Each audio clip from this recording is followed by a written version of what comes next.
Des constructeurs, je suis né. Poussés par leur esprit de conquête, ils ont créé de leur tête et leurs mains des outils pour faire de leur vie une poussière d'éternité. Ils m'ont façonné jour après jour. À leur image, ils m'ont créé moi.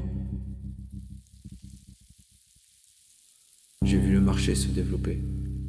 Par essence, les constructeurs échangent, encore et encore, jusqu'à ce que cela ne leur suffise plus et qu'ils trouvent un moyen universel d'échanger. Puis les constructeurs sont entrés en concurrence. Ils ont imaginé l'immatériel comme la projection de leur travail et en ont fait leur cheval de bataille. Alors ils ont créé les imaginaires pour créer les désirs.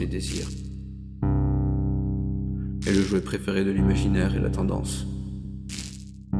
De ce jeu est né le rêve, le sensationnel, l'émotionnel.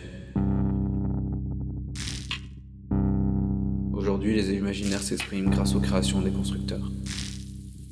Ils m'utilisent moi.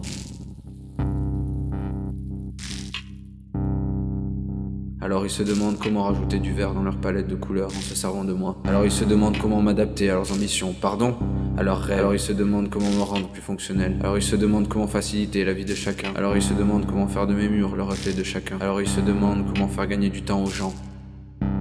Telles sont les questions que les imaginaires se posent à mon sujet. Alors peut-être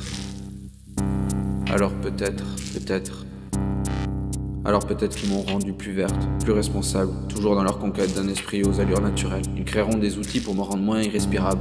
Mon air sera filtré par des bulles purifiantes. Cette volonté les poussera à créer des zones sans ondes, rappelant ce que je ne suis plus. Alors peut-être je deviendrai un endroit plus vivable. Peut-être que tout deviendra écran. Chacun me verra comme il l'entend, et tout sera à portée de vue. Il sera possible de tout acheter en un battement de cils, et la livraison en sera instantanée. Alors peut-être que tout sera électronique.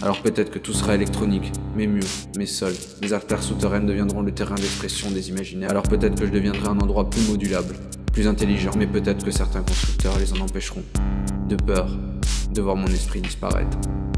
Alors les imaginaires trouveront d'autres moyens pour agir, pour interagir, pour faire vivre des expériences plus dynamiques, plus artistiques, plus esthétiques, plus éthiques. Je verrai peut-être les imaginaires construire des mondes autour de chacun, l'accompagnant dans ses activités quotidiennes. Dans un monde où l'immatériel et le virtuel se confondent avec le réel, l'ennui n'existera plus, au risque d'une grosse fatigue. Alors peut-être que les imaginaires apprendront à mieux connaître les constructeurs. Encore mieux, toujours mieux. Parce que qu'est-ce qu'une ville sinon ses habitants ? Tout mouvement sera observé, analysé, décrypté, anticipé.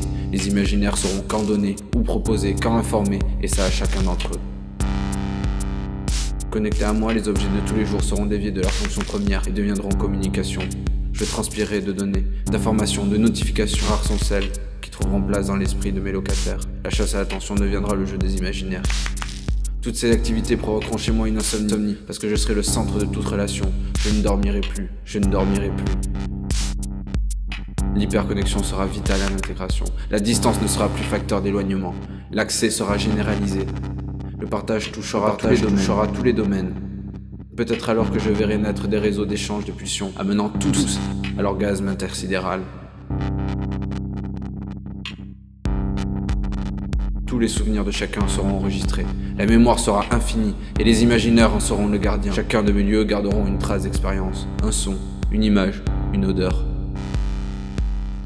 Un jour arrivera où mon corps aura utilisé l'ensemble de ses capacités. Nous pourrons nous demander où se situera le nouveau terrain de jeu des imaginaires.